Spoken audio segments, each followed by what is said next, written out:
السلام علیکم۔ شفق YouTube channel کے ساتھ میں ہوں آپ کی ہوسٹ محرمہ۔ مدینے کا بازار تھا۔ گرمی کی شدت اتنی زیادہ تھی کہ لوگ نڈال ہو رہے تھے۔ ایک تاجر اپنے ساتھ ایک غلام کو لیے پریشان کھڑا تھا۔ غلام جو ابھی بچہ ہی تھا وہ بھی دھوپ میں کھڑا پسینہ پسینہ ہو رہا تھا۔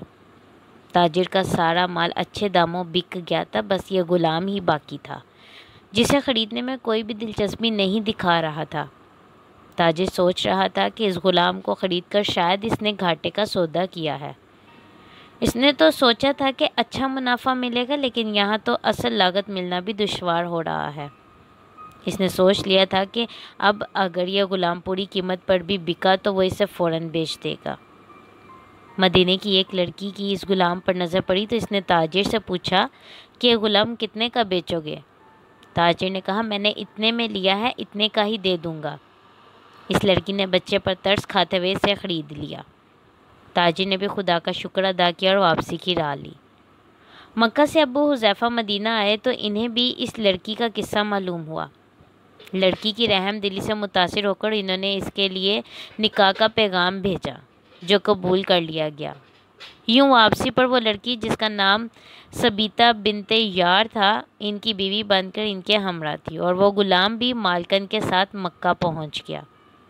ابو حذیفہ مکہ آ کر اپنے پرانے دوست عثمان ابن عفان سے ملے تو انہیں کچھ بدلا ہوا پایا اور ان کے رویے میں سرد مہری محسوس کی۔ انہوں نے اپنے دوست سے استفسار کیا کہ عثمان، یہ سرد مہری کیوں؟ تو عثمان بن عفان نے جواب دیا کہ میں نے اسلام قبول کر لیا ہے، تم ابھی تک مسلمان نہیں ہوئے، تو اب ہماری دوستی کیسے چل سکتی ہے؟ ابو حذیفہ نے کہا، تو پھر مجھے بھی محمد صلی اللہ علیہ وآلہ وسلم کے پاس لے چلو اور اس اسلام میں داخل کر دو جسے تم قبول کر چکے ہو۔ چنانچہ حضرت عثمان رضی اللہ تعالیٰ عنہ نے انہیں نبی کریم صلی اللہ علیہ وآلہ وسلم کی خدمت میں پیش کیا اور وہ کلمہ پڑھ کر دار اسلام میں داخل ہو گئے۔ گھر آ کر انہوں نے اپنی بیوی اور غلام کو اپنے مسلمان ہونے کو بتایا تو ان دونوں نے بھی کلمہ پڑھ لیا۔ حضرت ابو حذیفہ رضی اللہ تعالیٰ عنہ نے اس غلام سے کہا کہ چونکہ تم بھی مسلمان ہو گئے ہو، اس لیے میں اب تمہیں غلام نہیں رکھ سکتا، لہٰذا میری طرف سے اب تم آزاد ہو۔ غلام نے کہا، آقا میرا اب اس دنیا میں آپ دونوں کے سوا کوئی نہیں ہے، آپ نے مجھے آزاد کر دیا تو میں کہاں جاؤں گا؟ حضرت ابو حذیفہ رضی اللہ تعالیٰ عنہ نے اس غلام کو اپنا بیٹا بنا لیا اور اپنے پاس ہی رکھ لیا۔ غلام نے کہا، آقا میرا رب اس دنیا میں آپ غلام نے قرآن پاک سیکھنا شروع کر دیا اور کچھ ہی دنوں میں بہت سا قرآن یاد کر لیا، اور وہ جب قرآن پڑھتے تو بہت خوبصورت لہجے میں پڑھتے۔ ہجرت کے وقت نبی کریم صلی اللہ علیہ وآلہ وسلم سے پہلے جن صحابہ نے مدینہ کی طرف ہجرت کی، ان میں حضرت عمر رضی اللہ تعالیٰ عنہ کے ساتھ حضرت ابو حذیفہ رضی اللہ تعالیٰ عنہ اور ان کا یہ لپالک بیٹا بھی تھا۔ مدینہ پہنچ کر جب نماز کے لیے امام مقرر کرنے کا وقت آیا تو اس غلام کی خوبصورت تلاوت اور سب سے زیادہ قرآن حفظ ہونے کی وجہ سے انہیں امام چن لیا گیا، اور ان کی امامت میں حضرت عمر رضی اللہ تعالیٰ عنہ جیسے جلیل القدر صحابی بھی نماز ادا کرتے تھے۔ مدینہ کے یہودیوں نے جب انہیں امامت کرواتے دیکھا تو حیران ہو گئے کہ یہ وہی غلام ہے جسے کوئی خریدنے کے لیے تیار نہ تھا۔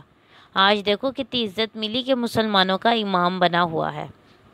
اللہ پاک نے انہیں خوشگلو اس قدر بنایا تھا کہ جب آیت قرآنی تلاوت فرماتے تو لوگوں پر ایک محفل طاری ہو جاتی اور راہگیر ٹھہر ٹھہر کر یعنی رک رک کر ٹھٹک کر سننے لگتے تھے۔ ایک دفعہ ام المومنین حضرت عائشہ رضی اللہ تعالیٰ عنہا کو رسول اللہ صلی اللہ علیہ وآلہ وسلم کے پاس حاضر ہونے میں دیر ہوئی۔ آپ صلی اللہ علیہ وآلہ وسلم نے توقف کی وجہ پوچھی تو بولیں کہ ایک قاری تلاوت کر رہا تھا، اس کے سننے میں دیر ہو گئی، اور خوش الحانی کی اس قدر تعریف کی کہ حضور صلی اللہ علیہ وآلہ وسلم خود چادر سنبھالے ہوئے باہر تشریف لے آئے۔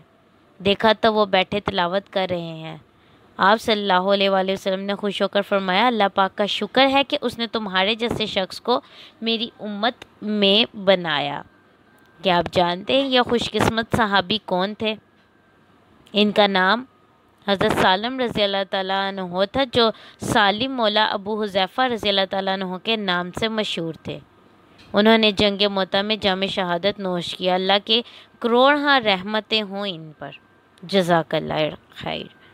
اس طرح کی مزید اسلامی ویڈیو سننے کے لیے شفق یوٹیوب چینل کو لائک اور سبسکرائب کرنا مت بھولیں۔ شکریہ۔